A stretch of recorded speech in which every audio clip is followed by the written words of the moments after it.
نبی کریم صلی اللہ علیہ وآلہ وسلم نے فرمایا، جادوگر کے لیے مقررہ کردہ سزا یہ ہے کہ اسے تلوار سے قتل کر دیا جائے۔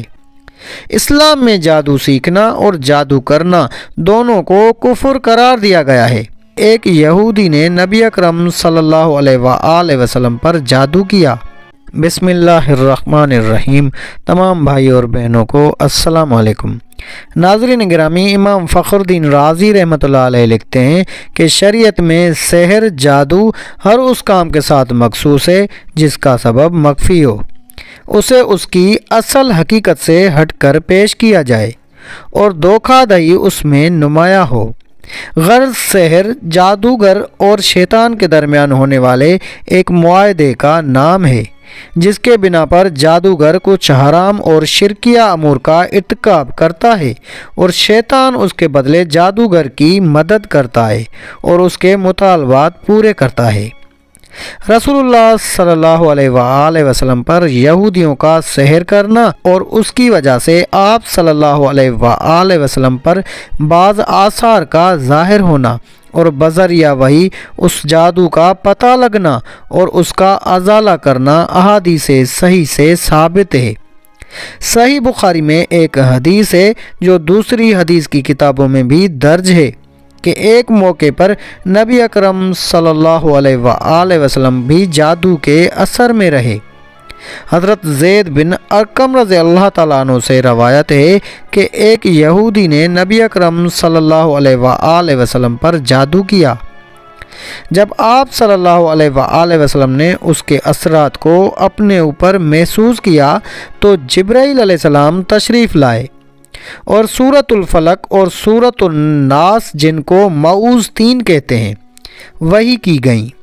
پھر جبرائیل علیہ السلام نے آپ صلی اللہ علیہ وآلہ وسلم سے کہا، یقیناً ایک یہودی نے آپ صلی اللہ علیہ وآلہ وسلم پر جادو کیا ہے اور اس کا طلسم فلاں کنویں میں رکھا ہوا ہے۔ نبی اکرم صلی اللہ علیہ وآلہ وسلم نے حضرت علی رضی اللہ تعالیٰ عنہ کو بھیجا کہ وہاں سے طلسم لے آئیں۔ جب وہ اسے لے کر واپس آئے تو آپ صلی اللہ علیہ وآلہ وسلم نے حضرت علی رضی اللہ تعالیٰ عنہ سے فرمایا کہ اس کی گرہوں کو ایک ایک کر کے کھولیں اور ہر گرہ کے ساتھ ان صورتوں میں سے ایک ایک آیت پڑھیں۔ جب انہوں نے ایسا کیا تو آپ صلی اللہ علیہ وآلہ وسلم یوں اٹھ کھڑے ہوئے گویا وہ پہلے بندھے ہوئے تھے۔ سرکار دو عالم صلی اللہ علیہ وآلہ وسلم نے ایک حدیث میں فرمایا ہے کہ یقیناً کچھ بیان جادو ہوتے ہیں۔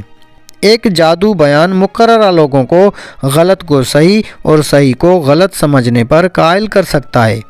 اس لیے نبی کریم صلی اللہ علیہ وآلہ وسلم نے اس کے کچھ پہلوؤں کو جادو سے تعبیر کیا۔ آپ صلی اللہ علیہ وآلہ وسلم نے فرمایا، جو شخص نجومی کے پاس جا کر اس سے کوئی بات پوچھے تو 40 دن تک اس کی نماز قبول نہ ہوگی۔ صحیح مسلم ہی کی ایک حدیث میں رسول اللہ صلی اللہ علیہ وآلہ وسلم نے فرمایا کہ شیطان اپنے ایجنٹوں کے بڑے بڑے کارناموں پر خوش نہیں ہوتا، لیکن اس بات پر بہت خوش ہوتا ہے کہ اس کا کوئی پیروکار میاں بیوی کے درمیان تفریق کروا دے۔ حضرت ابو ہریرہ رضی اللہ تعالیٰ عنہ سے روایت ہے کہ رسول اللہ صلی اللہ علیہ وآلہ وسلم نے فرمایا، جو کسی کاہن کے پاس آیا اور اس کی بات کی تصدیق کی تو اس نے اس چیز کا انکار کیا جو محمد صلی اللہ علیہ وآلہ وسلم پر نازل ہوئی۔ اسلام میں جادو سیکھنا اور جادو کرنا دونوں کو کفر قرار دیا گیا ہے۔ اس لیے جو کوئی بھی جادو کرتا ہو اس کے لیے شریعت میں بہت سخت سزا رکھی گئی ہے۔ اگر کوئی جادو پر عمل کرتا ہوا پکڑا جائے اور وہ توبہ نہ کرے اور جادو کرنا نہ چھوڑے تو اس کی سزا موت ہے۔ اس قانون کے بنیاد پر اللہ کے رسول صلی اللہ علیہ وآلہ وسلم کی یہ حدیث بھی ہے کہ جس کے راوی حضرت جندب ابن کعب رضی اللہ تعالیٰ عنہ ہیں کہ نبی کریم صلی اللہ علیہ وآلہ وسلم نے فرمایا، جادوگر کے لیے مقررہ کردہ سزا یہ ہے کہ اسے تلوار سے قتل کر دیا جائے۔ اس قانون پر خلفائے راشدین رضی اللہ تعالیٰ عنہ نے سختی سے عمل کیا۔